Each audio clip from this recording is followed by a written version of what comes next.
Hello, Rashida, good morning. Hello, good morning.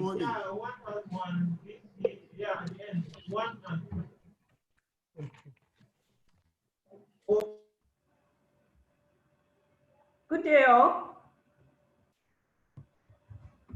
Good day, Rashida. Good morning. Good morning, all. Morning. It's a pleasure to have you here. I'm Rashida Umar from the ngNOG Secretariat. You're welcome to the ngNOG webinar, Series 1. As we're all aware with the challenges faced in the world via the COVID-19, ngNOG 2020 is going to be virtual. We're taking the necessary precautions and making the necessary changes. So this is the first edition of the webinar for the ngNOG 2020. It's a pleasure to have you all. Today's webinar is Optimized Blended Learning for Post-COVID-19 Learning Environments, with our pool of instructors who would be handling the sessions. I would like to introduce Ms. Christy Olayinka, able-bladed iron lady instructor, female instructor. Miss Christy, are you available? Yes, Rashida. Thank you very much. Once again, I want to say good morning to everyone in the house. And I want to welcome you to this webinar and optimizing blended learning for post-COVID learning environment. Now, by way of introduction, this webinar has a main goal, and that main goal is to enhance your blended learning experience it seeks to help you leverage on the gains of web conferencing. We hope to achieve this by showing you how to integrate it with your learning management system, so that the overall goal is for you to have to be able to deploy a robust learning management system in this new normal. For the objective, we have a long list of source web conferencing software and learning management system. But for the purpose of this webinar, we'll be exploring the Big Blue Button, which is one of the popular open source web conferencing software. And we will show you how to integrate it with Module. This introduction also seeks to provide answer to the question by open source. Now, very quickly, we need to remind ourselves of what web conferencing is all about. This is just a reminder. Web conferencing is actually a technology that allows people from different geographical parts of the world hold meetings, trainings, classes via the internet. As an example, what you have displayed on your screen, we have four participants, we have four people in the same location, meeting with 5 other participants across the globe. That is what web conferencing does.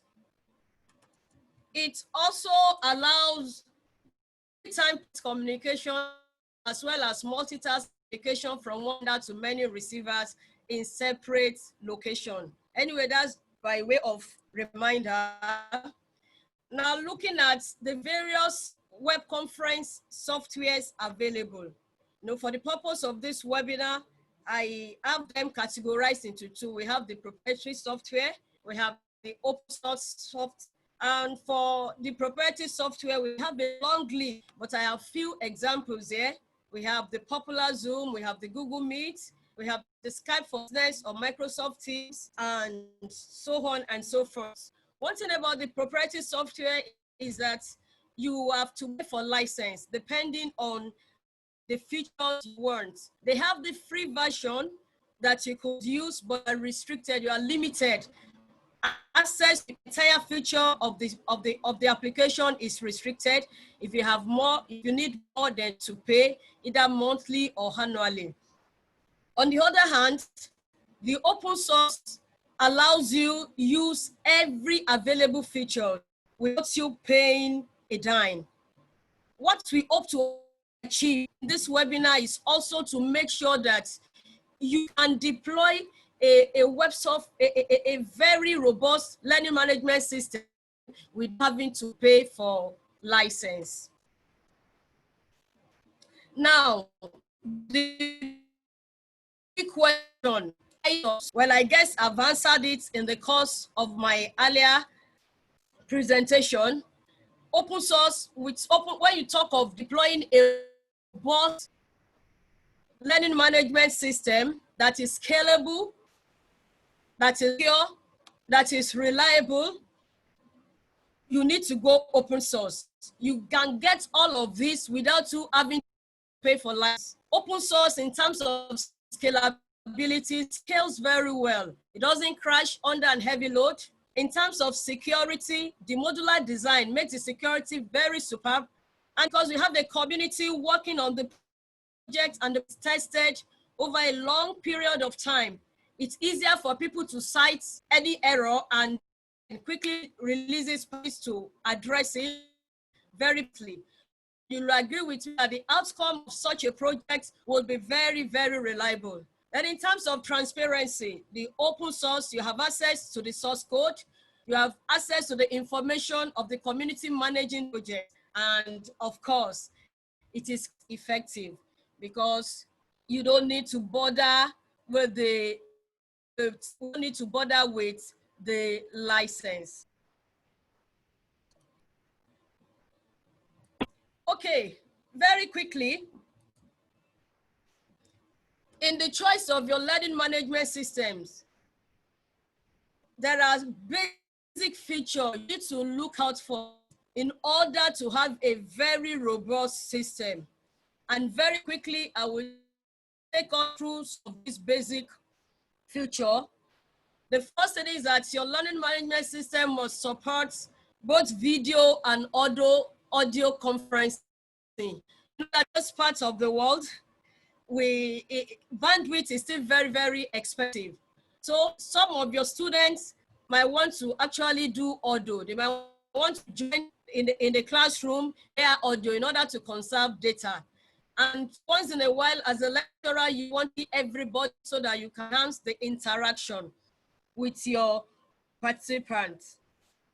Another feature that a good learning management support system must support is mobile device.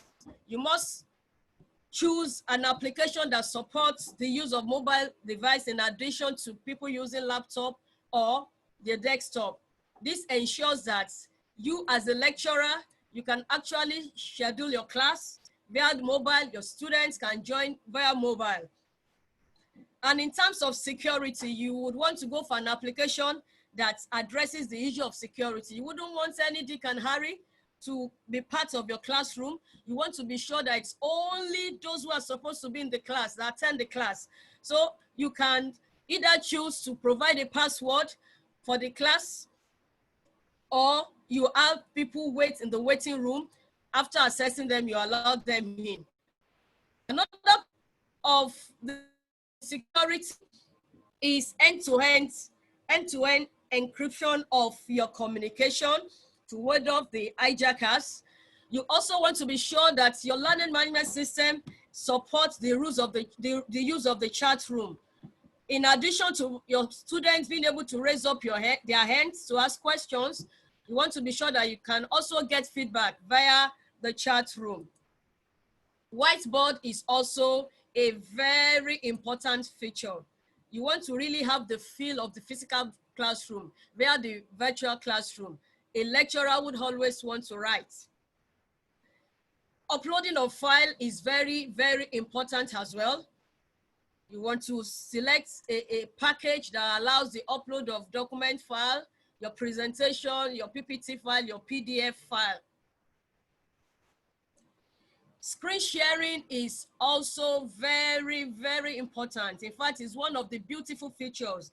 This ensures that you're able to bring up your attendees to the same, you ensure that they are at the same, on the same page with you.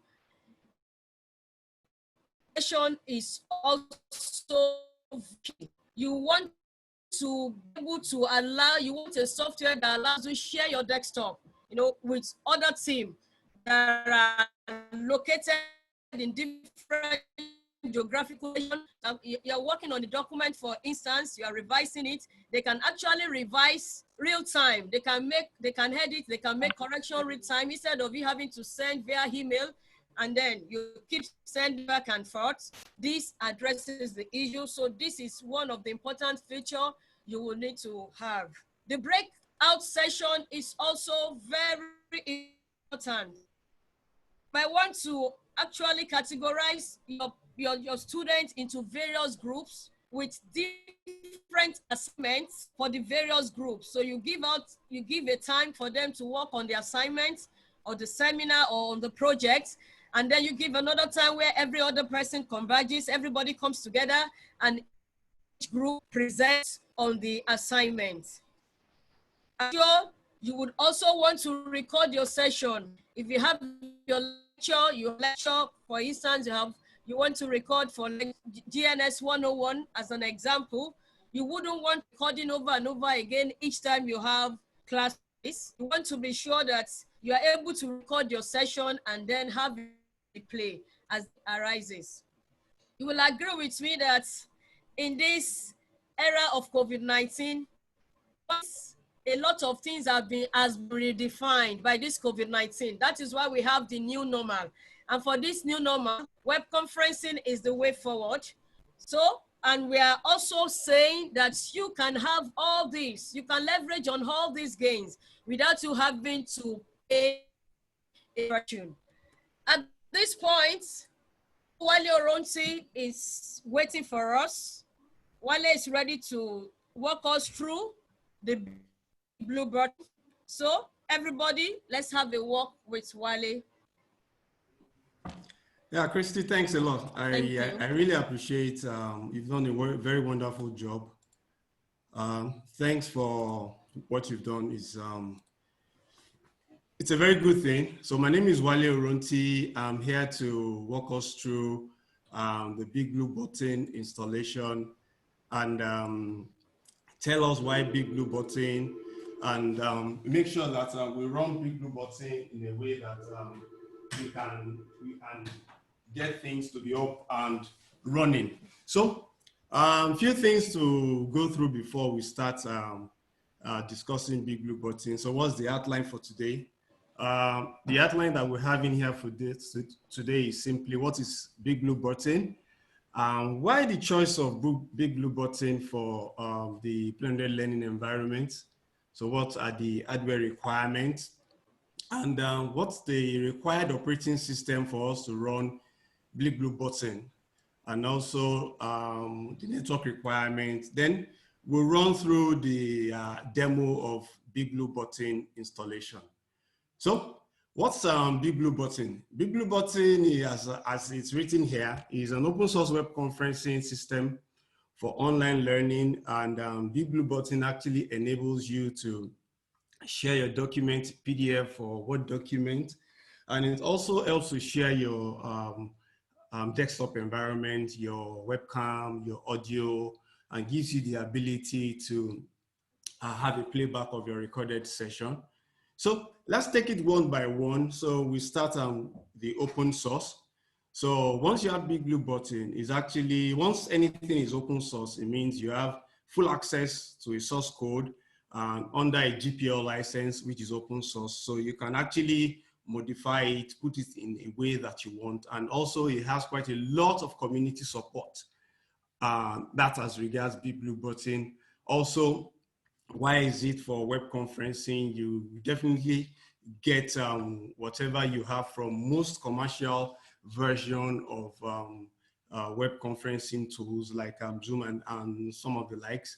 And Big Blue Buttons actually include some of these things into a service as a service. So it enables you to have real-time sharing of your audio, video, presentation, and your screen, along with collaboration. So you actually use whiteboard, you share your notes, you can have a polling session to harvest people's opinion.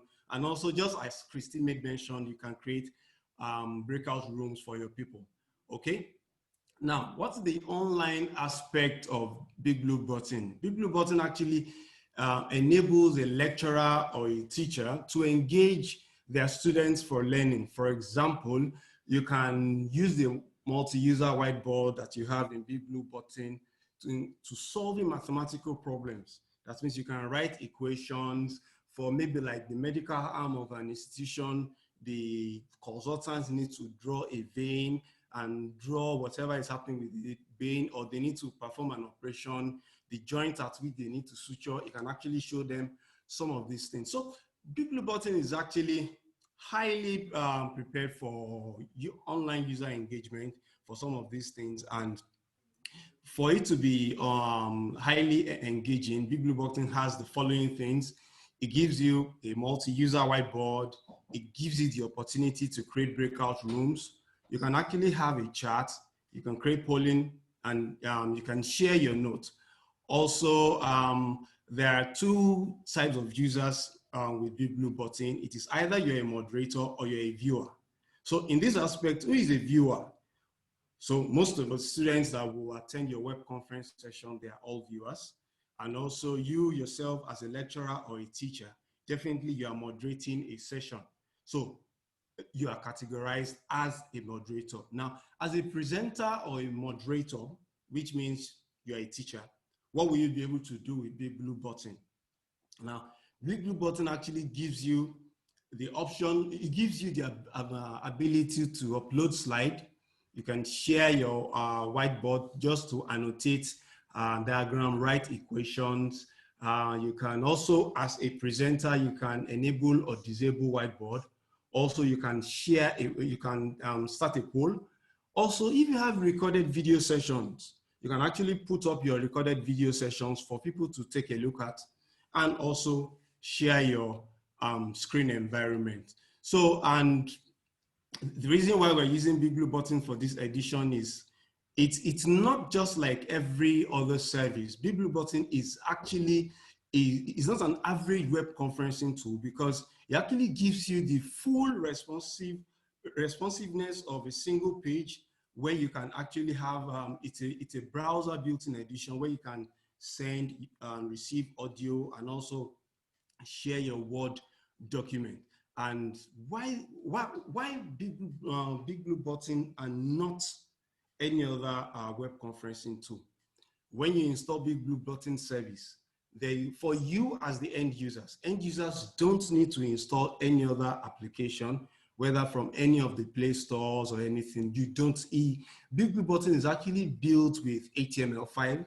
So people use the HTML5 clients to interact with the Big Blue Button server. So you're interacting with Big Blue Button server off your phone. Use either a Google Chrome or Firefox, okay? And if you're from the desktop environment, whether you're using Windows operating system, Linux operating system, or you're using Mac, so your Safari browser will be okay. Now, and another essence of you using Big Blue Button, for those who will be connecting to Big Blue Button as a client, Big Blue Button actually gives you an interface with good audio and video quality using the WebRT to enable your sessions. So Big Blue Button is actually highly customizable, and it is what we actually choose to use for this webinar. So why Big Blue Button? You can see from these URL that I'm sharing, there are various options that you can choose from, but Big Blue Button, just because we are from the academia session, we're actually taking a look at Big Blue Button because it gives us the opportunity not to install any other plugin for us to use Big Blue Button, like I discussed aforetime. So what is the hardware requirement for us to run Big Blue Button, whether you're going to run it in the cloud, meaning that I'm not conversing for any of these cloud vendors, but at least those who are on DigitalOcean or you have AWS service, they are you can actually create an EC2 instance for you to set this thing up. So you need a dedicated bare metal server. Let me just explain this.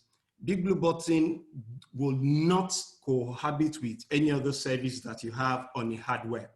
So it's a standalone service because it actually needs quite a lot of dedicated memory to run. So the memory that we stipulate that you need to run Big Blue Button is what we have on the slide, and it needs quite a lot of CPU cores. And also because of the video recordings, the Big Blue Button actually needs quite a lot of space for it to run. So if you're setting up Big Blue Button and you go to their site, by the end of this session, we're going to share both the slide and the installation parameters that you can use. You can actually set up Big Blue Button and point the directory for you installing your recorded sessions to, so that in case for archival purpose or you have an accident, at least if you use the Big Blue Button service, you still have all your video service intact. Now, what's the required operating system? According to the Big Blue Button site, the operating system that has been tested, and they actually tried various operating systems, but the one that actually worked and made Big Blue Button to work seamless is the 64-bit version of Ubuntu 16.04 LTS. And it runs seamless on this. And if you want to run it, please kindly make sure that your kernel version is 4.x higher, meaning that X could be 1, 2, 3. And for you to check your kernel version, you can actually run the command that I had there from a Linux environment. So you just run uname space -r. It gives you the option to check your kernel version. Now, what are the network requirements? Your network requirement is simply having a fully qualified domain name. Now, I know this might be a kind of problem for people to say, okay, what if I'm not on the public side, I don't have public IP address, or I don't have an EC2 instance or a DigitalOcean session. Definitely, you can run Big Blue Button service on-premise within your NAT network. So you can just set up an option. And when it comes to the session of you installing SSL, you can actually bypass the SSL session so that you can run it within your local LAN within your institution. So the traffic remains local. Your traffic won't go out. You can use it for most web conference sessions that you have in your institution. And there is no required of bandwidth going out through the space. But if you're going to be having Big Blue Button session and you're going to be interacting with people, not on premise, but at least people from over the network. So definitely you will need to have a dedicated public IP address, and you need quality bandwidth, symmetrical bandwidth to actually run the Big Blue Button service. So another thing is you need a static IP address. Static IP address, whether it is IPv4 or IPv6, it supports both. And when you're setting up Big Blue Button server, you need to work closely with your network administrators so that all the ports that Big Blue Button server is going to use will not be firewalled. Now, this is Big Blue Button interface, and this is how it looks like. So we'll go through the demo right now, and for references, we can go through all these URLs and read more on Big Blue Button server. So I will be sharing with you the Blue Button server that we have set up so that we can see how the Big Blue Button server actually looks like in order for us to actually run our own Big Blue Button service. Just a minute.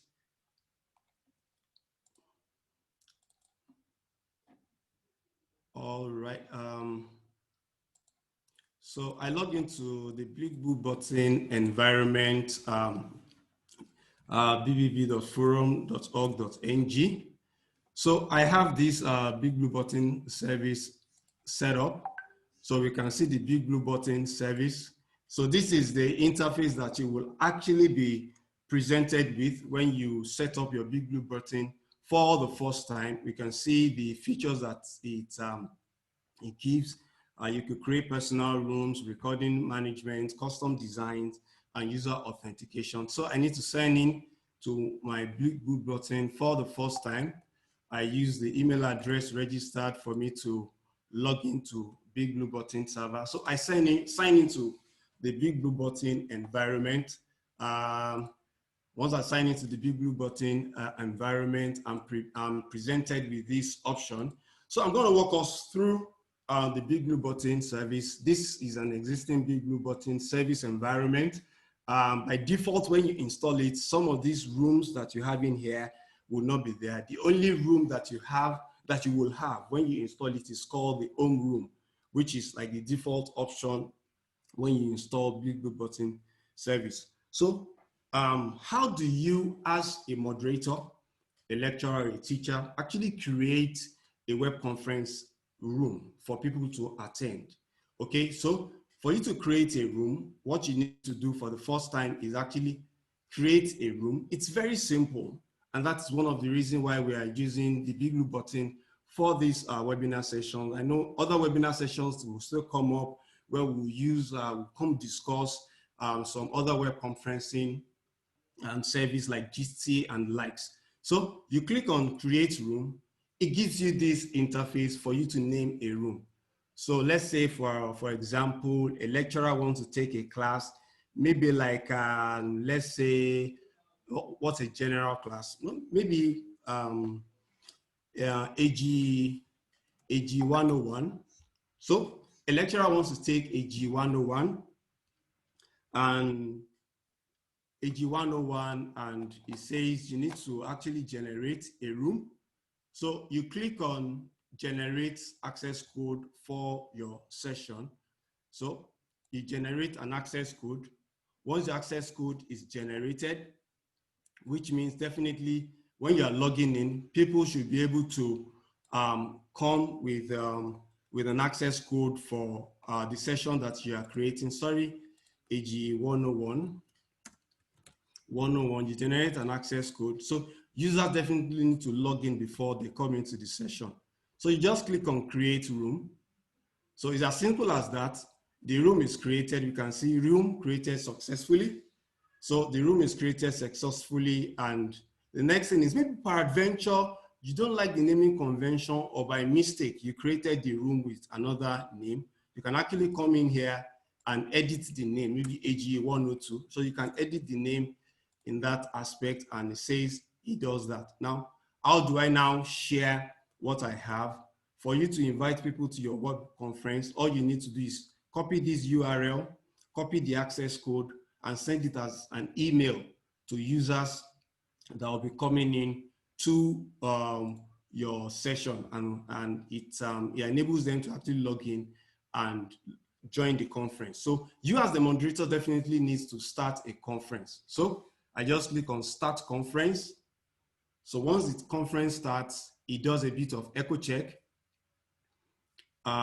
Just waiting for it to start the conference session. So let's just wait for it. You start the conference session, people will join, and you are presented with an interface that says, you're welcome to this conference. It gives you the option of coming up with various rooms that you need to connect to. So let's just wait for it. Okay, it's coming up right now. Please permit me. Maybe I need to just turn off my video so to conserve a bit of, okay. It says, how would I like to join the webinar session? Definitely, I would like to join with a microphone. So after the microphone session, a bit of echo test will be done. And sorry, let me just tell you this at all time. There will be a bit of feedback because I'm using Zoom, so I can hear myself. I say, yes. Now, this is the Big Blue Button environment that we have. So let me just walk us through how to use the Big Blue Button. We can see with Big Blue Button, we can do some of these things. We can do chat. We have webcams, opportunity.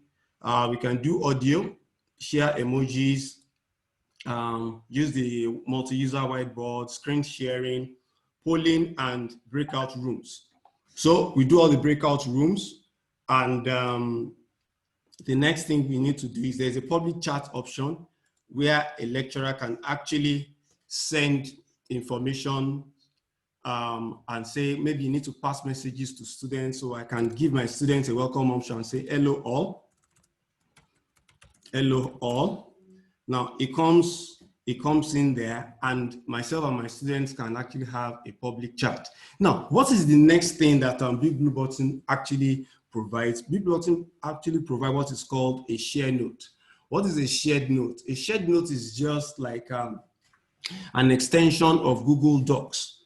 An extension of Google Docs that people can actually write and saying that this is my document and this is information that I'm going to share with you. So it gives you an extension of Google Docs where you can write anything you want to write in here. So you write your Google Docs. At the end of the day, you can actually download this shared notes in Etherpad format, HTML format, as plain text, and also you can download it as Microsoft Word and PDF. So it's highly resourceful using Big Blue Button. Then another thing I want to walk us through is this: how do you manage users? How do you even manage the room that you are in? Now, for you to start a lecture, let me just say this: we're starting this right now. I need to record the session that I am in. So there's this option over here that will say start a session, start recording.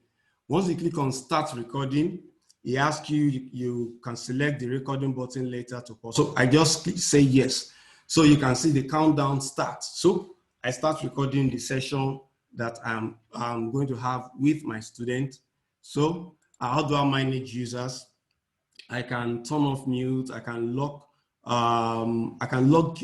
viewers, and if I want to take attendance of people that attended, that came for a particular webinar, I can actually save their names. So once you save their names, it gives you the attendance of people that actually attended your Big Blue Button webinar session. And also for a lecturer, maybe for undergraduate or postgraduate, maybe you have 20 to 30 students and you want them to have a seminar, and for them to come up with an idea on something, you can actually create breakout rooms during a main session. So when you create a breakout room during a main session, let me show us how to do that. You click on breakout rooms, it gives you this option. It asks you for the number of rooms. For example, if we have 20 students that is attending a particular webinar, I can come here and say, I'm going to divide my 20 students into 4 classes. So that means 5 students per class. So I'll say four rooms, and the duration of minutes that I want them to have their group discussion before they come back to the main room, I can give them 15 minutes, or you can say 20 minutes. Okay. Now, the list of students that are logged into your web conference at a time will appear in here. Just because I'm the only one that is logged into this webinar session right now, that's why you have ngNOG.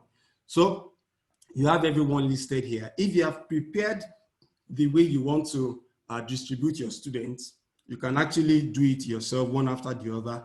But if you don't want people to say that you are partial or doing anything like that, you can actually randomly assign your students to room. When you randomly assign them to room, the next thing you do is you click on create.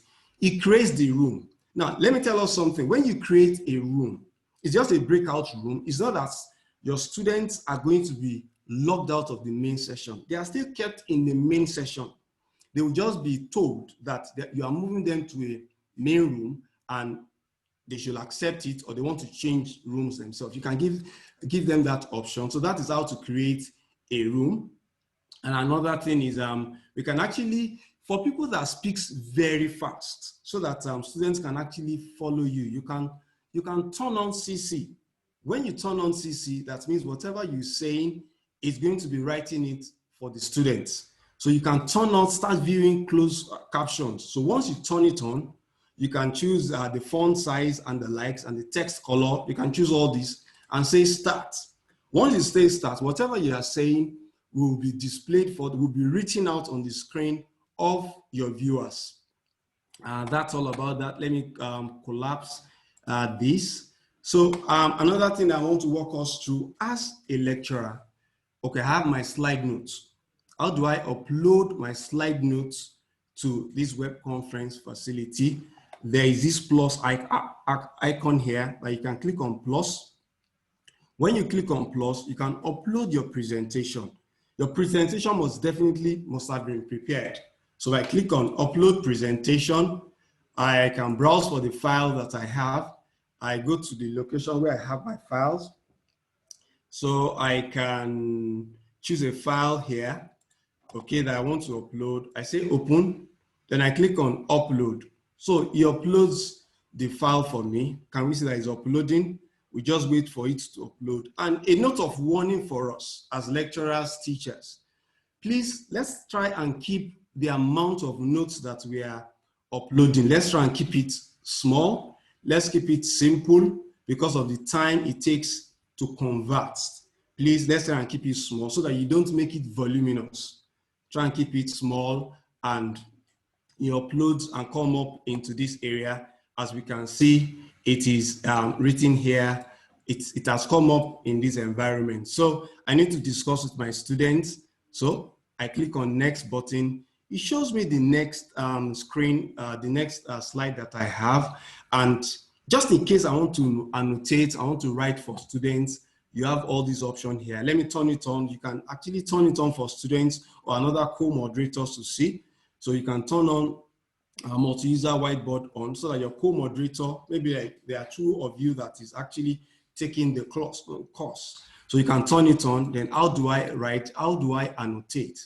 For example, let's say a medical consultant that is taking a medical course online, how will he write? So he's trying to describe a vein. Let's just try and describe a vein. Let me increase the indentation. Let me just clear this and start all over again. So I want to draw a vein. Permit me, I'm not so good at drawing. So I draw a vein and describing it to my system, to my students. And I want to tell them that the patient, I can change the color and say, okay, there's a blood clot around this area. There's a blood clot around this area. This is the vein. I can change the color once again. I can tell them that, okay, sorry, let me change the color once again. I can tell them that if you want to suture, try and do it from this side and make it so tiny. So these are some of the ways you can do this, and you can actually write mathematical equation and still describe to students x squared plus whatever you want to write.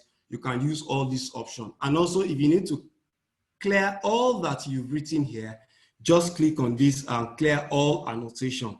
It clears the annotations for you. So you have a default screen and you can actually make your presentation. You can expand it, you can make it full screen, and you can collapse it. Also, if you want to share your webcam in a web conferencing environment, you can click on your share webcam option. I don't want to turn on my microphone here because there will be feedback from what I'm doing right now. So that's the reason why my microphone is muted. I can leave audio. If a student doesn't want to listen to audio, you can leave audio. You can share your webcam. So if you click on share webcam, it will tell you, because I'm already using a webcam. So you can do that. Then if you want to share your screen, you can click on this share screen option. It will give you the availability to share the screen that you want to share. So that's how to share a screen.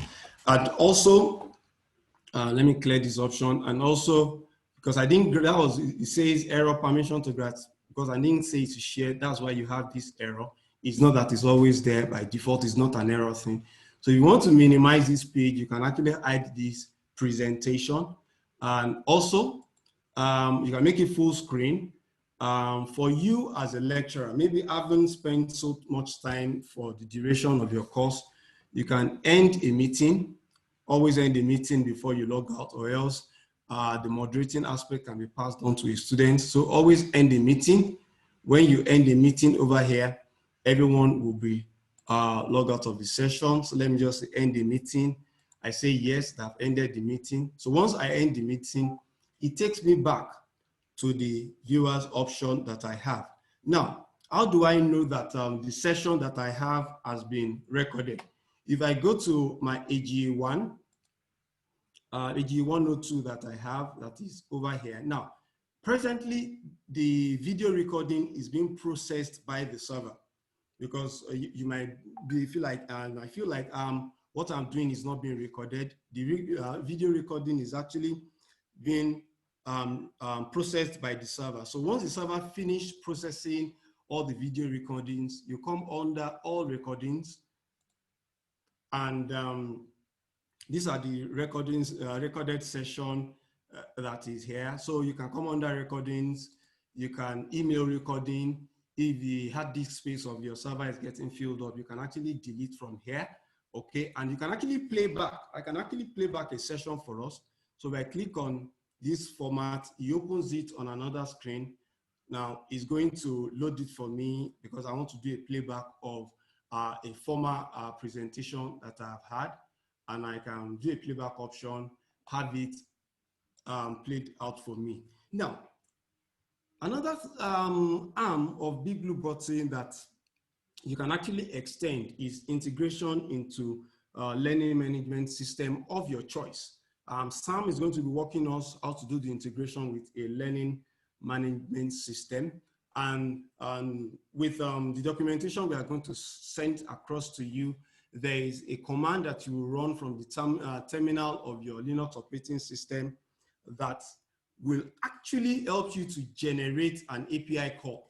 So you're going to have API call between your Big Blue Button service, your Big Blue Button server, sorry, and your LMS server. Now, someone might be processing that, am I going to register all my students on the Big Blue Button server, and at the same time have them registered on my LMS server? No. Once there's an API call between your Big Blue Button server and your LMS server, it creates a single sign-on session. A single sign-on session will definitely be created, and once you create activity from your LMS server, you create an activity from an LMS server using Big Blue Button service, it will automatically log in all your students and bring the web conferencing service to your LMS interface, and you'll be able to use the web conferencing tool. So let me pass you on to Sam for him to walk us through how to do the integration with a chosen LMS and why he's choosing that LMS. Sam, are you ready? Yes, thank you very much, Wally. You've done justice to the presentation. Thank you very much, Christy. My name is Sam. It's been walking us through integration proper with learning management system.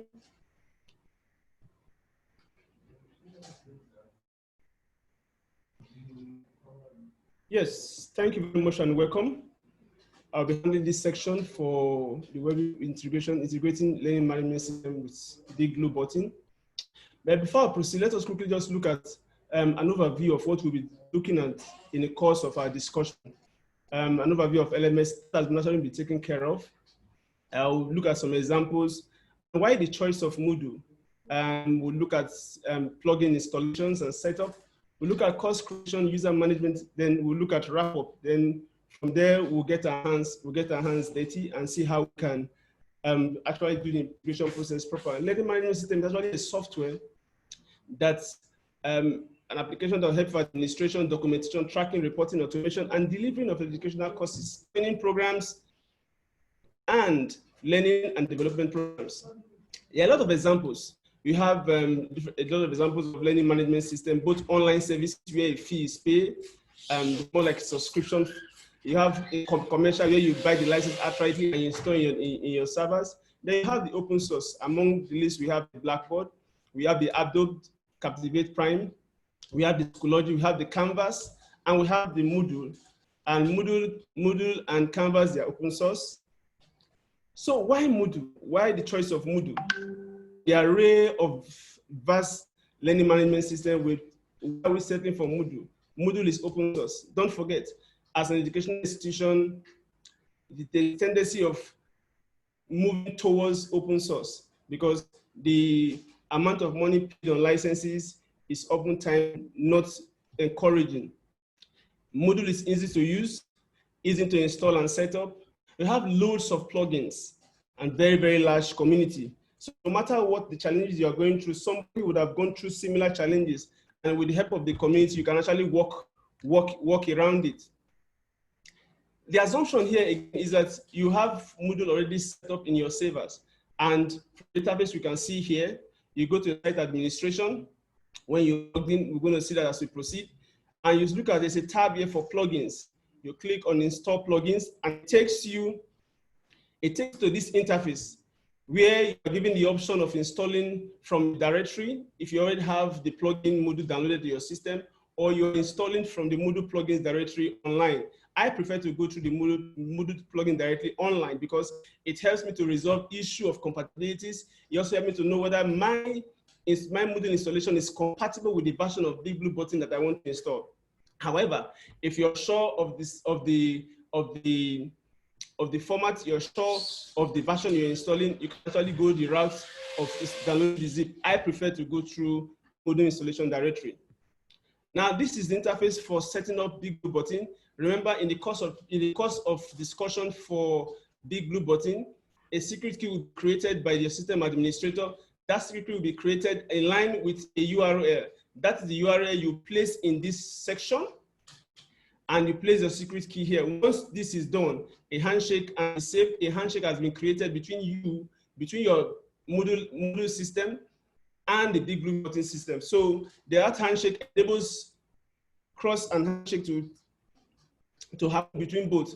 Now, course creation is important that after setting up the Moodle, you want a scenario whereby the participants should have this feel of having webinar. You can see the lecturers, you can make annotations and all that. So as you're going to create a course and enroll participants. For us, when you log into Moodle for the first time, the course, the look that you see in mine is different. In our case, we chose class team. There are a variety of teams that could meet your needs. You could choose for the array of teams. For me, I prefer to create the category first before I create my courses. The reason is very, very simple. In categorizing my courses, it makes it easier for me to manage my courses, manage those who are registered for my courses, and also it makes my searches also easy. In the site administration for users, you come here, you see this tab. This tab enables you to add users. From there, you can actually create your courses. So this interface gives us the option of creating a new category, or you create your new course. By default, Moodle comes with a new category. The category is miscellaneous. You can choose to create your own category or add your courses to this category. I prefer to create my own category so that I'll have an idea of what I'm doing and also have these scripts of what courses will actually be merged or be under my category. Site administration will come back to plugins. From here, you can do our installation for Big Blue Button. Let's get our hands dirty. Let's do the actual integration process. So I will launch my browser. I will launch my browser very quickly. Yes, this is what we have already set up. Learning management system, we are using Moodle. Don't worry, if you have Moodle installed in your system, your interface will not look like this. But don't get confused, don't get bothered. You choose any team that you want. Even if you don't have a team installed, you can still do your integration. So let's hit the road. I log in, put in my username and password, and I log in. Great. So the first thing that we want to do first, after the installation, I like going through the route of setting up my plugins and making sure that everything has been fully integrated in my system before I start going to create the categories and create the courses. It makes it easier for me to follow my flow. You go to site administration. The assumption here, again, like I said before, is that the assumption is that you have Moodle installed in your system. So we have these tabs under site administration. You see for user, to add new users, you have for courses, you have for groups, you have for plugin, appearance server, reports, and development. Our focus now is on plugins installation. I'll click on install plugins. Now, you remember the interface I talked about when we have in the intro? You can choose to pick up the files from here. Like I said before, I like going through this route of actually installing from Moodle directory. It makes it easier for me to manage what I'm meant to do, and it's easier for me to go through that way. So I'll click on.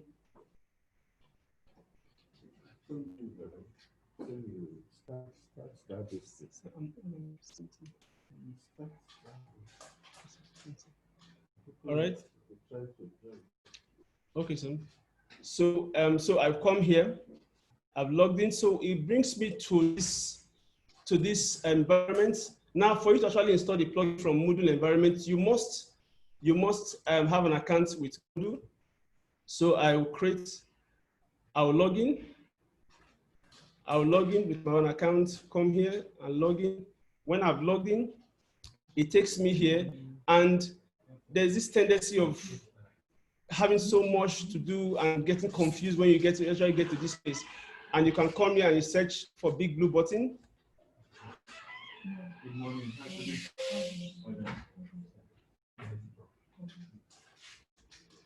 Let's wait for that to come up. As it's coming up, yes, we have it here. So this Big Blue Button. So from here, I could come here and click on downloads. Now you see, it gives me the versions of different versions, and my own installation is 3.9.1. It means that we have the listed installation of Moodle, so it's quite compatible. So what I'll do, I can click on downloads. If I click on downloads, it gives me another interface. And that interface will give me the option of either downloading the file or coming back to this place. It gives me the option of installing directly to Moodle. So once that is done, my setup is done and everything is working, I could come back here to my Moodle installation. And I set up Big Blue Button to make it easier. So I come back to administration. Already I have the secret key. I have my URL. I come to the administration, and I come to plugins. Right, once you've installed it successfully, you see it will come under activities. So I click on Big Blue Button, and the option of adding the URL and adding the secret key will be there. Once that is done and you are setting everything is set, you just save. Most of the time you can actually leave the default as it is, or you can change it depending on what you want. Once we are setting that everything has been set, you come down here and you click on save. Once you click on save, it means that you've integrated your LMS Moodle with Big Blue Button. Then the next step that we need to do is how do we create course? How do we create activities? So we come back to site administration. We now come to courses. You see under courses, you see manage course and category, course outline. Our own concern is manage course and category. So I'll come here, I'll create a new category. I will call the new category. Other categories have been created before. I'll create a new one and I'll make it a top so that it won't be any other category. I'll give it a name. I could call it Intro to Webinar Series. Yes. Category ID number. I could choose this IW100. Description is important. I could copy this, or I could simply come here and say introduction to web series. Once that has been done, I click on create category. Once I've done with that, my category has been created, as you can see here. All right, so this is my category. I will now come and create a new course. I'll call this course Intro to Web Apps 100. The short name will be IWA100. Now I must put it under a category. I come this way, you have other categories here. The category of choice here is actually Intro to Webinar Series, start dates, enable, ID number, I could use this as well, 100. Description, I could write this here. The description of the course, when a student logs in, they could understand this is the course they're actually offering. If the course has an image file, you upload the image file here. The course format for topics, there are different formats. You have your topic, singles activity, topic, weekly format. We choose the topic format, and every other thing can be left as is. So you come here, you see save and return, save and display, save and cancel. Save and return takes you back to the category format where you have the category and the courses. We say save and display. If everything is fine, it takes us save and display. And you see proceed to content. You come here.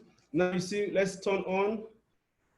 Now, when you turn on at editing activities, it gives you this option where you can add an activity. Don't forget, big blue button is an activity. So you have under announcement, if an announcement you want to make, or if it's under a topic that you have chosen, we say add activity. The add activity brings us this option, give us this tab. We have tabs, activity tabs, resource tabs. Our concern is big blue button, so we'll click on big blue button.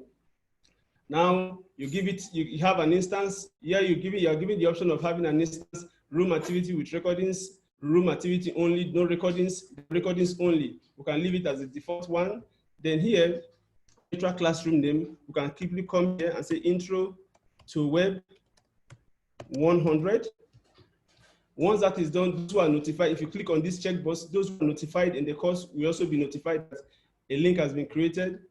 Activity room setting, welcome message. As soon as they come, you say welcome to intro to web apps.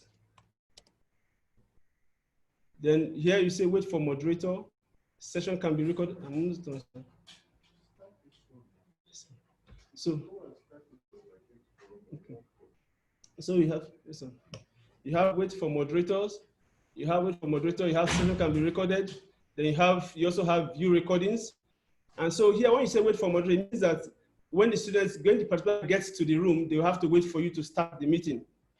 Now, if you have participants here already enrolled for the course, it's important as you are assigned to this course, it's important that when you add them here, they all appear here. For now, we don't have any courses ready. And once you are adding them, it's important to make them viewer, because if you make them moderator, they will be able to add other courses for the section, which is what you don't want. These are other settings for the join section. You can enable it to know when to join and when it will end. You have restrict access. And so once that is done, you say save and display. Once you click on save and display button, it takes you to this page. From here, there they can actually come, when they log in, you see the join section. It takes them back to big blue button page where they are already registered. And from there, they can actually have access to the meeting. We can do an echo test from here because I'm the only one logged in here. That's why you're seeing me, the only one in this place. So once that is done, the session continues and they can actually have interaction with the lecturers. Like was said for Big Blue Button, they can actually have a nice time discussing with that. Thank you very much. And I hope that with this brief introduction, we have seen how it is easy to set up, integrate Big Blue Button with Moodle, and how we can actually have an interactive classroom to actually have an engaging time with our participants. Thank you very much, and God bless. Okay, thank you very much, Sam, and thanks to all the panelists for the beautiful introduction and the presentation that you've all done. So we're quickly going to take a few questions. There were already some questions in the chat box. I'll read them out, then each of the participants or each of the panelists will basically try to respond to the questions. Okay, you will agree with me that there's no other good time to take this kind of course or teach us this than this time. So this period, we're expecting that, although you will agree that it's a bit in a rush, so videos will be provided, steps will also be given to each of us to try this, because it's expected that we need to try this out at our different institutions. There's no reason why an institution would say they're not able to deliver classes virtually to their students. There are different options you can have there. This is an option we're giving you. There are other options you can choose, but we're saying that we can support you on this option for you to continue what you're doing. So I have the first question from Mary Kagoro. Her question is, can I run BBB on a Windows machine? I will allow Wally to respond to that. Wally, okay. Can I run on a Windows machine? Okay, now the only operating system that is allowed for during the course, I explained that the only operating system that is allowed for the installation of Big Blue Button is the Linux operating system. Sorry, and in particular, for a seamless installation, kindly use Ubuntu 16.04 64-bit server edition, not desktop edition, because I have seen people install services using desktop edition, which is not too good. Kindly use Linux operating system Ubuntu 16.04 LTS 64-bit server edition. I hope this answers your question, Mary. Okay, so in addition also, you can also decide to, if you're the Windows type, run your Windows, install a VM, and then have your BBB on that VM, and then host your servers. So anything you want. I mean, the way of saying that for this support, it is better run on an Ubuntu system to give you the effect of whatever you want. Okay, second question. Can the installation of BBB be a standalone with or without the module? Can this BBB installation, which means, can I run BBB as a standalone without integrating to Moodle? Wally, I think this is for you too. So can I run it as a standalone without integrating it to Moodle? Okay, sorry, let me just make a case study at the institution where I work. We actually have BBB running here in the institution. We have it, we choose to run on standalone at times and integrate it into LMS. So for example, if you are running it as standalone, it means you are just going to be using it for meetings, just web conference meetings, without using it for a learning management system. So it depends on what you want to use it for. So if you want to have a BBB strictly for maybe your principal officers meeting, council's meeting, head of departments meeting, or departmental meeting, this can be done without integrating it to without integrating it to any of the LMS of choice. So don't let me be using Moodle or the like. So LMS of your choice.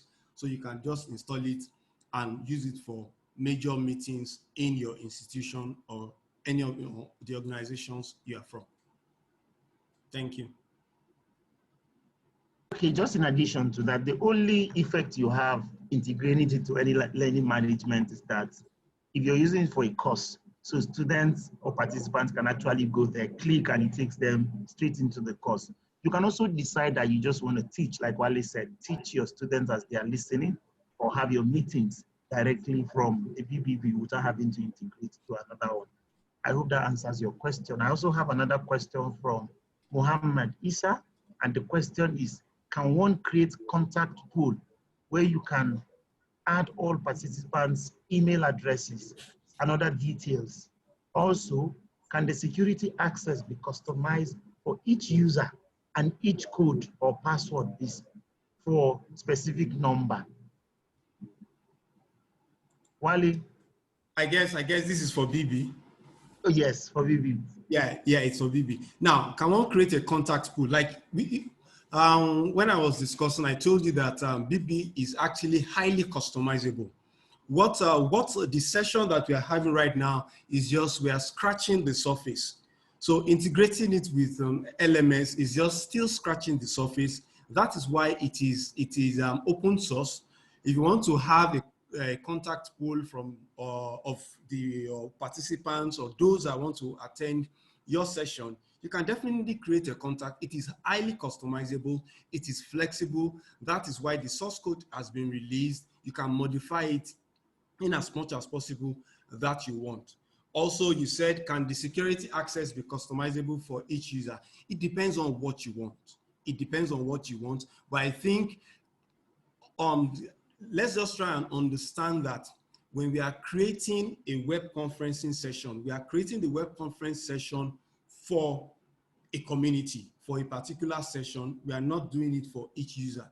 If you are creating the passcode for every other person, it means that each and every one of your users will be logging into different rooms. So you create a web conference room, you create a code or a password for a particular room. and you allow all your users to have access. And if you see that during the course of installation, by the time you want to do it, and with the slide notes that we are going to share, and by the time you have problem, just come on ngNOG discuss so that we can take it off from there. BBB installation adds a layer of security using SSL during installation using Let's Encrypt. So I believe this is one of the security access that you are asking. So I believe this answer your question, Mohammed Isa.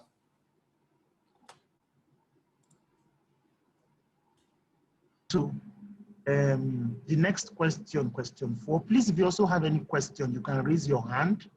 I will also invite you to take your question. Question 4.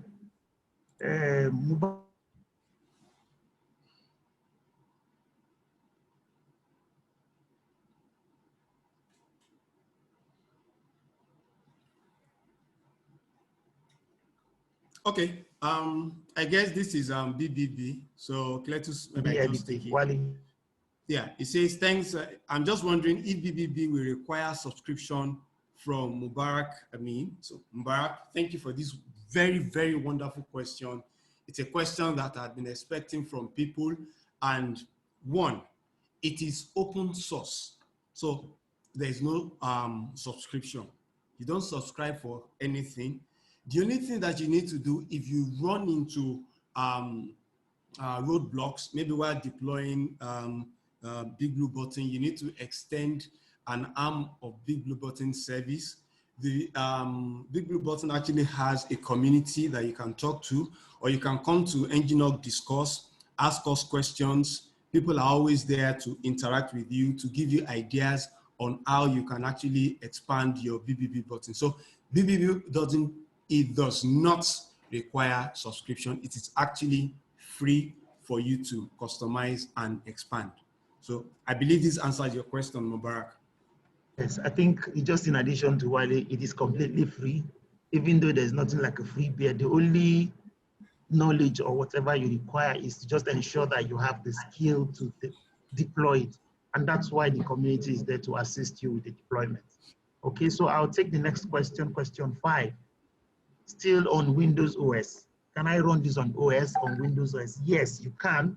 They were saying that there are other options you can use. Either run it on a VM or run it on a particular, so there are guides if you can get on the internet, but for this particular class, the one we're teaching is that you can run it on Ubuntu or any Linux flavor, okay? And then if you're running BBB on your Ubuntu system, it's expected, like Wale said, that it's a system that you just use and then run it directly on top of it, because it's expected that the system should be free from any data, so it doesn't wipe your data because it's going to take over your system. On question 6, can I incorporate Big Blue Button on my website? Okay, can you, apart from integrating it into your LMS, if I understand the question, can you also, now we know you can integrate into your LMS. So if your LMS is your website, yes, that's correct. Otherwise, Wally, if you have anything to add to this, kindly add. Yeah, Cletus, you are very right. Felix Olu, thank you for the wonderful question. You can integrate, it's a service that you are deploying for yourself. So it depends on how you choose to deploy it. If it's on an intranet service, you can put it on your intranet page within your institution.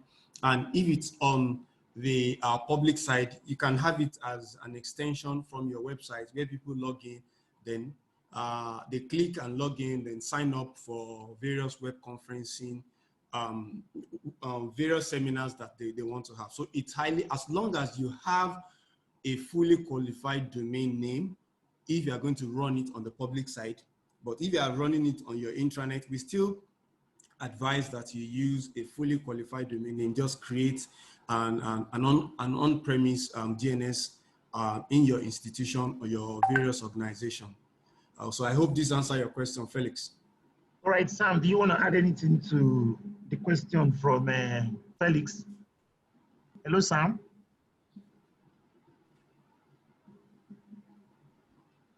Okay, so I'll take the next question. He said, thank you for all these steps. Will the recorded ones be given to us for a replay? Yes, I'm sure at the end of the webinar, the secretary is going to walk us through how we'll find that. But if you visit the website, there will be a link on that to provide us a guide on how you can do that. Please, if you have any questions.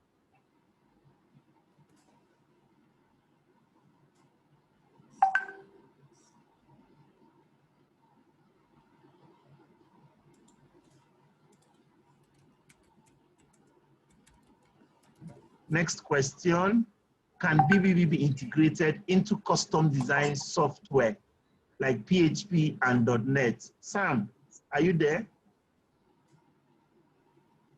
Hello, Wally. Yeah, Cletus, I'm BBB here. be integrated into custom design software? Yeah, Sam, sure, we it also can. need your input if you're there, please. But Wally, go ahead, please. Yeah, like I said, when I was actually concluding my session, I said there is an handshake that you can generate with BBB, which you can actually make an API calls. So as long as you have an API string, anything is highly customizable. You can integrate it into anything. Thanks, Wally. Sam, do you have anything to add? Okay, I think Sam is off. What is the maximum? Okay, Zoom can only last for 40 to 45 minutes, if not licensed, a licensed one, while licensed one can last for hours. What of Big Blue Button? Wally? Yeah, Big Blue Button is actually just like, it doesn't need license. Once you start a web conference, it is actually endless. It doesn't have time. But let me sound a note of warning.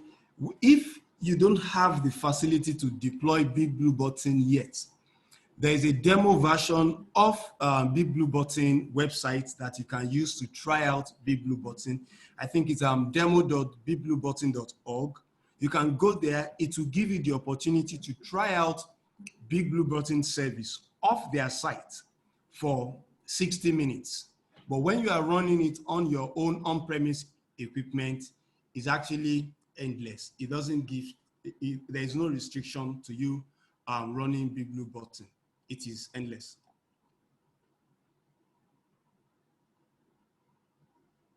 Cletus, over to you.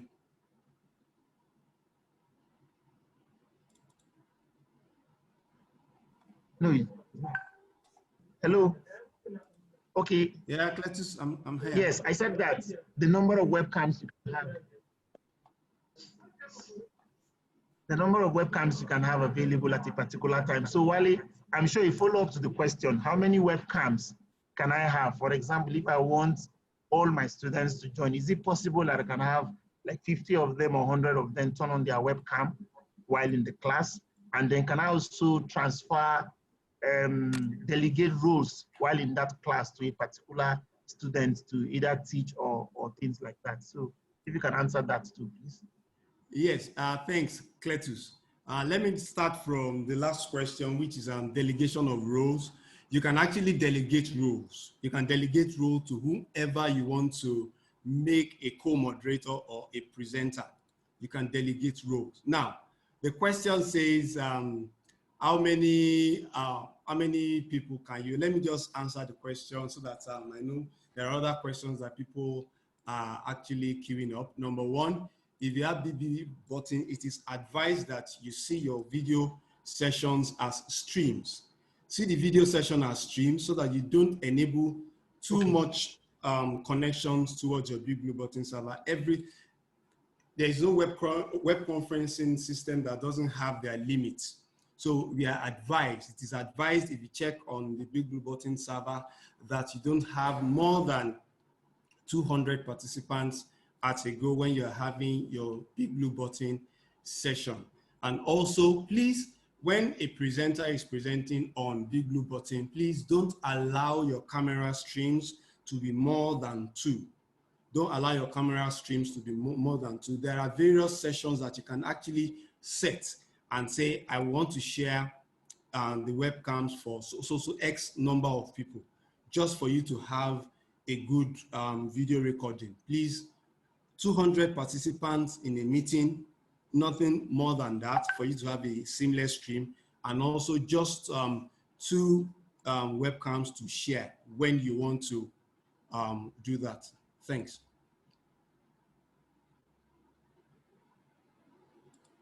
So Cletus, are you there?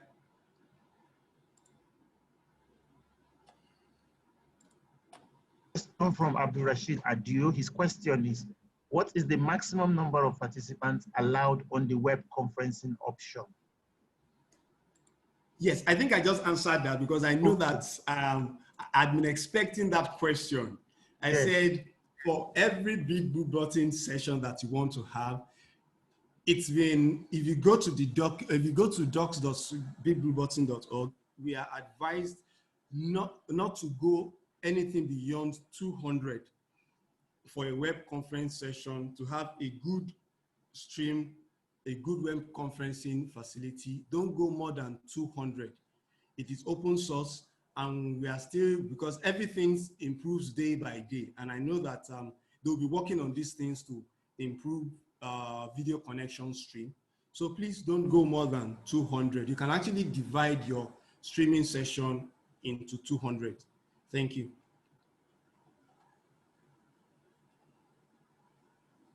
Thank you, Wale. So I have another, more like a comment from Nuhu. So this is a very important webinar for academics at this time, when there is a new normal in the way teaching is done all over the world. I would suggest a stepwise module on how to apply these conference apps. On how to apply these conferencing apps is shared with participants so we can have a hand-on experience. Thank you. So Wale, basically what the participants are saying is that, I'm sure we've reiterated that a number of times, a guide will be provided on the mailing list. We'll expect that if you have any challenge deploying yours when you go back to your station, because the only way we can derive value from this webinar is that people have tried out what they've learned. So success story of what you've done. So if we get the questions from on the mailing list, then we'll be able to attend to some of the issues and even take you more on other areas. So I have another question from Olusola Oyebola. And his question is, are you saying Ubuntu versions higher than 16 will not work? Sorry about that, Wale. It's like everyone is bombarding you, so please, No problem. I'll take their question. I'll take their question. Now, like I said, it's not that, I've tried it on 18 because I just want to know what the difference would be like. I tried it on 18. The WebRTC didn't actually work.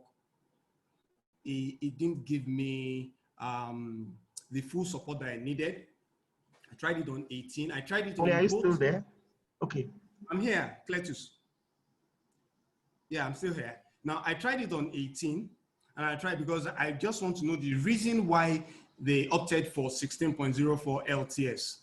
So I tried it on 18, and I saw that Big Blue Button came up, but the WebRTC compartment, which is the video and audio stream, didn't go seamless. But by the time I tried on 16, everything went seamless. And in particular, I tried it with 16 and the latest version, which is version 2.2, if I'm right. Yeah, version 2.2 is actually the latest version. So it's just an advice. You won't want to set up a web conferencing service that your audio will be breaking, your video will be jittery, you experience jitter when things are going on during your web conference session. So let's just stick to the advice. I know that they will grow. And then, like I said, we'll still come up with other web conferencing services, not just, this is just one of the various open source web conferencing service. We'll come up with other ones and we can weigh them vis-a-vis which one we should deploy. But for now, we are advised for seamless streaming, use Ubuntu 16.04 LTS 64-bit server edition. Thank you. Okay, so I have another question from, I think this is Professor Stephen Akintunde from Unijust, if I'm not mistaken. Sir, if you're the one, your boy is hailing. If it's another Akintunde, my pleasure meeting you. Is there a plan to have this webinar replicated in our institutions of learning, especially the tertiary institutions? Are there specific individuals appointed to scale this down to the institutions and report back on their progress? I think this training is so critical moving forward that we cannot afford to isolate it to the general platform, even if it will take identifying particular institutions with specific contact persons to follow up with. So I think this is in line with what we're basically saying. We expect that we have techies, we have people from the academia, so we need to identify people who will scale this up for us, because we cannot go to different institutions. And as you can see, the presenters are from various institutions. Wally is from FUTA, Christy is from Yabatech, Sam is from University of Abuja. So we have different people scattered all around. And then we have people who are not even from the academia. So we expect that champions should be identified that can follow this up and make sure that these are just not end up in this platform, but it's carried on beyond this. So thanks for the comment. This is noted. I think the forum and the ngNOG will follow this up. I have another question from Ozokulo Ruth. And the question is, please, is this BBB an app of its own, or is it same as Zoom? Wally, do you understand that? Yes, I think I do. Okay. I think I do. Now, BBB and Zoom, they are both web conferencing service. It depends on the choice that you want to use. Okay, you can actually integrate Zoom to your LMS likewise. Now, BBB is an open source web conferencing facility that you might want to use for your web conferencing session. And now, if I want to ask, if the person is still online, let me ask this question: that what do you have in mind that you want to do?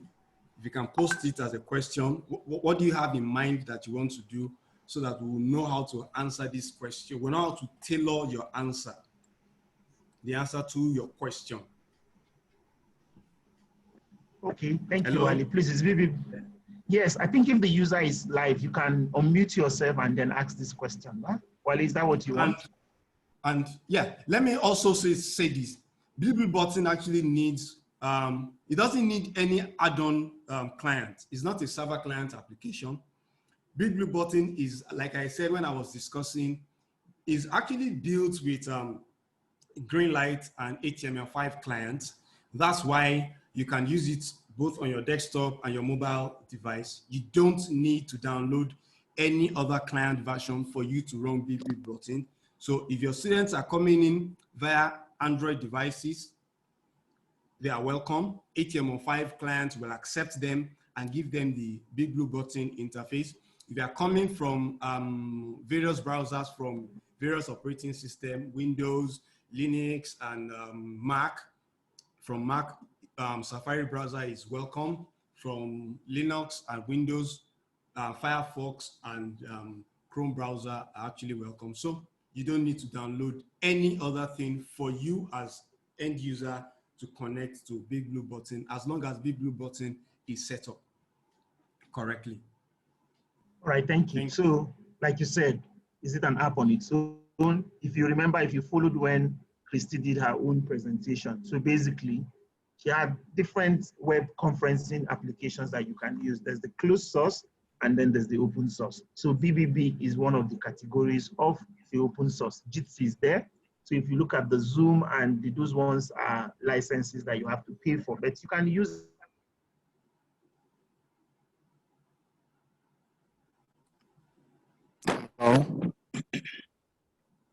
Hello, my question is, this BBB we are talking about, I mean, if I want to start an LMS, if I want to start an e-learning platform in my institution, can I use this BBB as a kind of platform to create classes, courses, and then, I mean, do all the online activities on that particular BBB, or do I need to have a different LMS as a platform and then integrate the BBB into it? Thank you.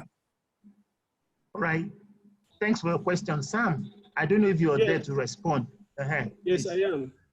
Yes, the question is if you can use B as a classroom for participants, or you have to install Moodle. Well, to make it easier for you, yes, you can do that, but it becomes easier when you actually install your LMS, so that from there it's easier for you to manage your students. And if you watch carefully during the presentation of Big Blue Button, we talked about server rooms and talked about other rooms that can be created. So it depends on actually what you want. But for the best way, the best way is to integrate with the learning management system. By the way, what do you actually intend to achieve? What do you want to achieve with the system? Is it a learning management system, or is it for just training? So those are the questions that you need to ask, but it is easier. You can actually go that route, but it's easier to actually install and get it integrated to your learning management system. In addition, in addition to Sam's response, I think the ease of integrating it to an LMS makes it easier for you to manage. In other words, what the VBB does, it gives you the room to be able to have like a virtual meeting session with your students. Then the recordings and all that can also be followed in as much as you can do.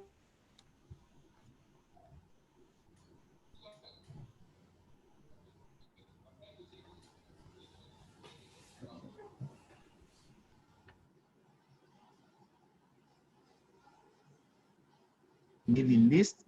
And I think Wale has taken the question from Adi Wale Folorunshaw. Thank you so much for this wonderful presentation. Why should we use Ubuntu 16? Can't we use the latest Ubuntu version like 20.04 LTS? Or it doesn't work well with the version? I think Wale tried to say he tried it on Ubuntu 16. So I will expect that Wale, please try on 20.04 LTS and report back to us in the mailing list what your experience is like. I know from what he used his experience on 16 because it's the same Ubuntu, so it should work well. If you have any issues, let us know in the mailing list so we know what kind of issues to address. Sorry, I'm taking this so we can end up and not tie you for too long. I have another question from Ali Ulemu. He said, let's have your presentation sent to our mail, please. No, that will be done from the mailing list. As long as you signed up, we'll have your email address and that can be sent to you. Okay, I have another one from Lance Ehoda Lucky. Hello, Cletus. Can we talk security as it references the open source software? So back to question, and I will expect all the presenters to chip in here. So how secured is the platform that you're giving to us? Christy, if you're there, please let us know how secured is web conferencing, because you know a lot of institutions are concerned when a lecturer puts his content on the LMS and integrates to Moodle, how secured is it?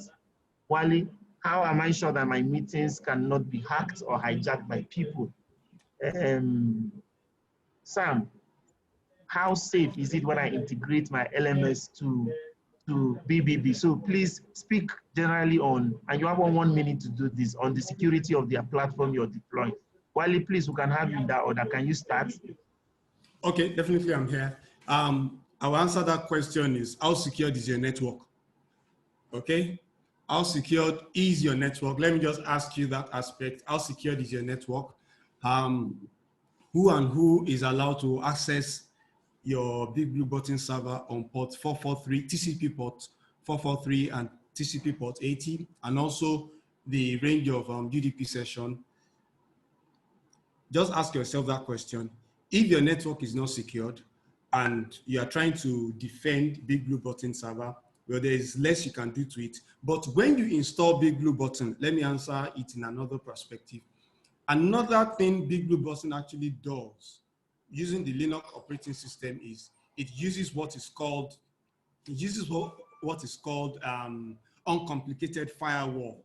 It actually installs a firewall within itself, so it prevents unauthorized access. It blocks any unused port that is not for the Big Blue Button server. And you can go ahead and install fail to ban.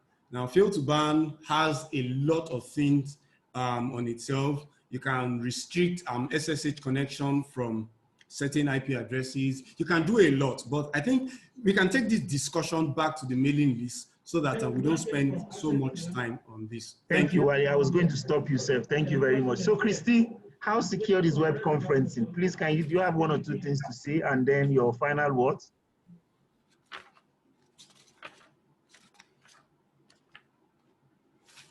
Hello, Sam, are you there while we wait for Christy?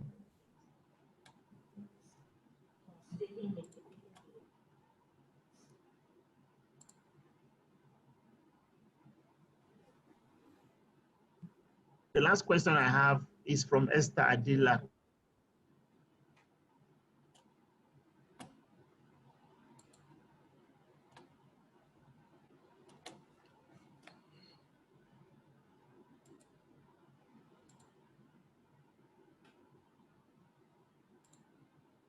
On the mailing list and all that. Well, I'm sure we'll have one participant that has attended one of the NOGs that we can always hold to assist you. But you can always bank on us that from the mailing list, all these questions, we'll try to solve it and then attend to each of them. I want to thank all the participants and then for attending. Thank the panelists who have also taken their time to provide us all the information. So I'll pass it back to Rashida to give us her closing remarks and then we can call it a day. Rashida? I'm here. Thank you, Cletus, Wale, Christy, and Sam for the beautiful presentation you've done. And thank you to all our participants for the engaging questions and suggestions. So for most of you that are asking if the materials will be available, yes, they will be on our mailing list. We shared the link to the mailing list on the chat, and then it will also be available on our website, ngNOG.ng.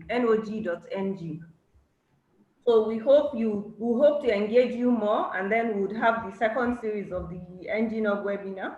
We'll share the details, and then we hope you also get in more participants to attend the event, as you have seen what we did for this series 1.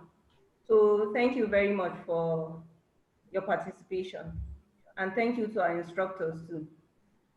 I don't know if would give a chance to probably 1 or 2 participants to say a few words to the instructors before we close.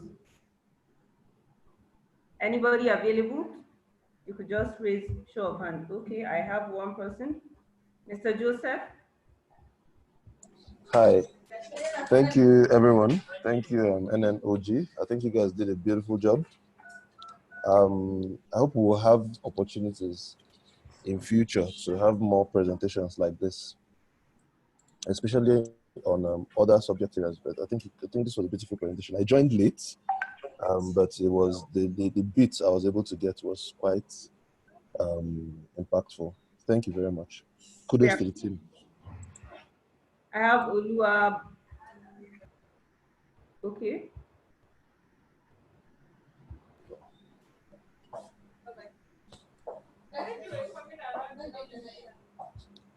Olua Bankole.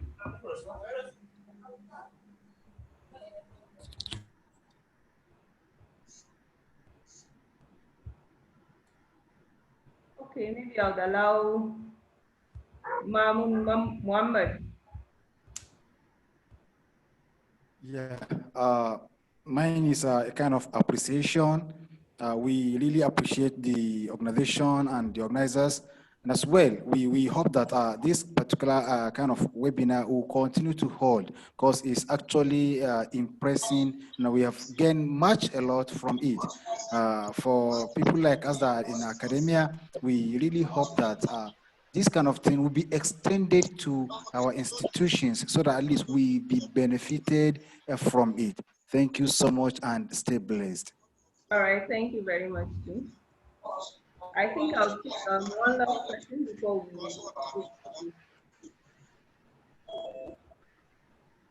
Ruth.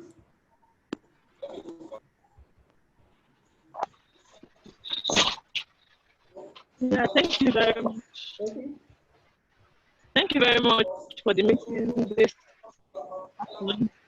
In fact, I really learned much. I want to appreciate the host for this.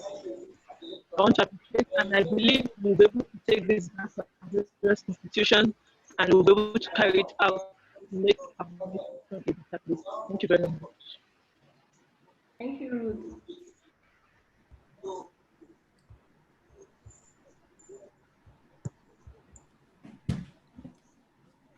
Can I go on, please? Hello. Yes, Rashida, thank you. I want to sincerely appreciate all the panelists and the organizers. Yeah, I've really been canvassing. I've attended ngNOG before, I think about twice, that ngNOG should come out to the academia. There are a lot of things to learn, Anton, and you have people that are vast. You experience it from today's presentation. And they should please come out to the academia in all, whether infrastructure, whether even the sister Christie that presented Linus and everything, things that we don't really have maybe confidence or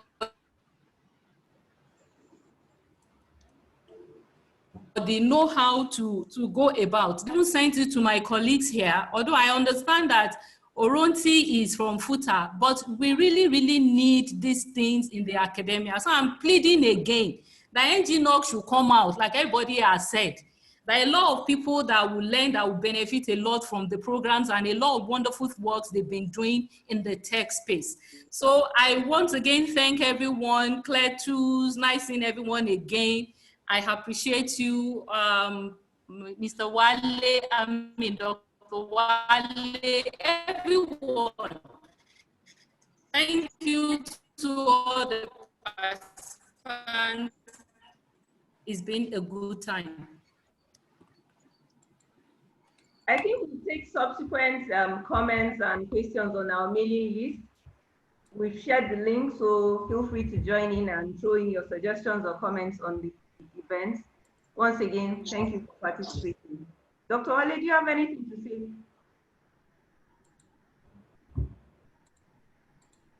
Thank you, Rashida. I don't really have much to say other than to say thank you to everybody. Thank you, all the participants. We are glad to see you here. Unfortunately, we can't do a face-to-face this year, but it's good that you are here. And very soon, we are going to announce the next webinar we're going to do. To my colleagues, thank you so much. You guys are the best. Thank you, everybody, and have a wonderful day. Thank you.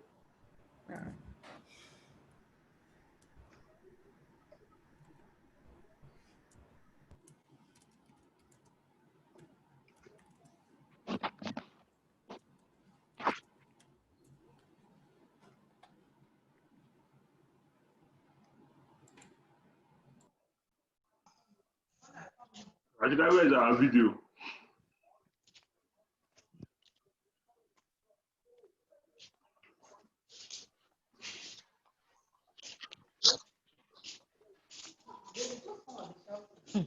I don't even know. After all these years working in the library, you don't know the rules and anything of the library. And they don't know how to talk. And do you know, even when people are students full here, this is how you will come and shout. It's not good. Just say a word like this. He will sort. Yes, I know him. It's not good. Abba. My sister, come to circulation here. Come on here. I know now. You are inside. I know you now. With the two down there. Those two. Your brother. Bye.